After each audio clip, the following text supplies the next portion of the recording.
The Last Showgirl is a drama film about a dancer saying goodbye to her life's work. It's a really lovely film with some pretty great performances. Let's talk about it. In this movie, we follow Shelley, played by Pamela Anderson. She's a showgirl at a Las Vegas show called La Razzle Dazzle, a show that she's been a part of for about 30 years. Shelley and her peers are shocked to hear that the show is being canceled, and they're left feeling lost while searching for what's next for them. This movie has a couple of core subjects and themes. The first one that comes to mind is our character's focus on passion over profit. Shelley really loves working as a showgirl. She recognizes the importance of chasing one's dreams and doing the things she loves, even when they aren't very lucrative. This is a large part of the narrative. She knows that the alternative can leave a person feeling generally unfulfilled, but this gets messier because there are other people in Shelley's life that are affected by her choices. This adds some interesting layers to her decision to be a Vegas showgirl because there are multiple ways that it has negatively impacted her life. This movie also touches a little bit on the stigma of being a showgirl. Our characters dance around on a stage wearing next to nothing,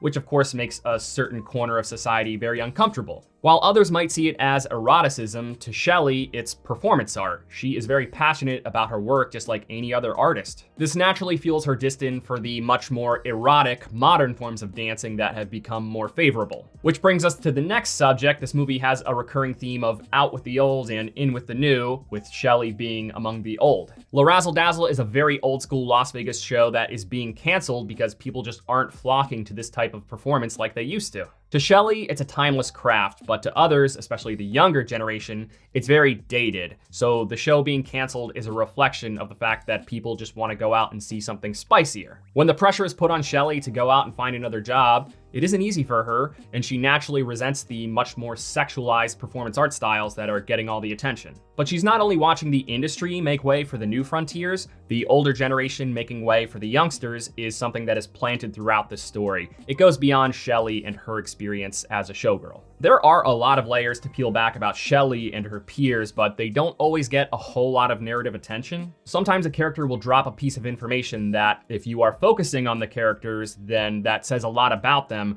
but then the movie just moves right past it and never revisits it. This is mainly with the supporting characters though, so I would not call it a shortcoming by any means. If anything, it adds some extra depth to those characters. So I don't say things like this too often, but when you consider our protagonist's characteristics and her story, I really do not think there is any other actress working today who could fill these shoes better than Pamela Anderson. It's especially interesting because Pamela Anderson, if we're being honest, is probably a pretty hard actress to cast. She has a pretty high-pitched voice, some very unique mannerisms. Those attributes are really hard to overlook in casting when a casting director has a pretty clear idea of what a character needs to look and sound like. So I think it's awesome that she landed a role that fits her characteristics perfectly. This, in my opinion, is her best work yet. She really delivers on all fronts. I was also a big fan of the supporting cast. Kiernan Shipka, Brenda Song, and Jamie Lee Curtis each contribute a lot to this movie. Not just through their unique performances, but also through the way that they play off and interact with each other. Their dynamic really elevated the film. And then there's Dave Bautista, who I thought was really wonderful in this movie. It's a very subtle performance, but I thought he was perfect as the very quiet but layered showrunner. I really like that he's flexing some range with this role. I feel like a lot of people, when they see Dave Bautista, they just think action star. So it's cool to see him playing against type in a role that's very soft and human. One of the standouts of the movie is the cinematography. It has a lovely vintage film look that, of course, really fits the theme of the movie since it's about an aging performance art style. There's not very much focus pooling, so when characters have a bit of distance from the camera, they actually stay out of focus until they get a little bit closer and enter the focus range. At first, I thought this was a bit strange, but it quickly grew on me. It actually fits the aesthetics of the film really well since it mostly takes place at pretty modest locations. Like Shelley's small house in the tight quarters backstage at the casino, the lack of glamour in the camera work really fits in with the lack of glamour in these locations. The score was also really lovely, especially in the short clips where our characters are just out living, but there is no audio other than the music playing over top. I thought those scenes were very beautiful. I'd say the biggest shortcoming of this movie is the lack of the show. Shelley has molded her life around this show that she's about to lose, but we don't really get to see exactly what it is that she's losing. I want to say it was about 30 minutes in that it became clear to me that this is just a big point of anticipation for the movie, to finally see the show in all its splendor. I don't want to say that it's a bad idea, but when all was said and done and the credits rolled,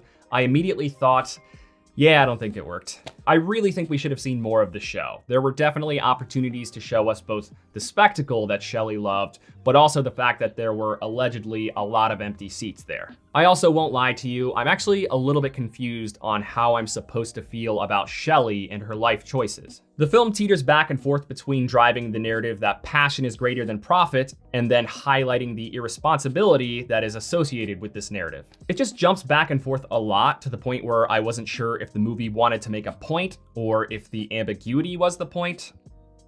I don't know. But nevertheless, I enjoyed this movie quite a bit. It has good characters, a good plot with interesting revelations, and lovely aesthetics. I thought this movie was pretty decent. It's only about an hour and a half, so if you're trying to see something in theaters this weekend that is maybe just a little bit shorter than The Brutalist, then this is worth watching. I also just want to address the fact that I haven't made content for the last few weeks. I know that at the time of recording this, I'm only really talking to a measly 900 subscribers, but I really appreciate each of you for not tapping that unsubscribe button while I was on hiatus. I suffered a very tragic and abrupt loss over the holidays, and things have been very hard, so I just want to say that I really appreciate each of you for sticking around.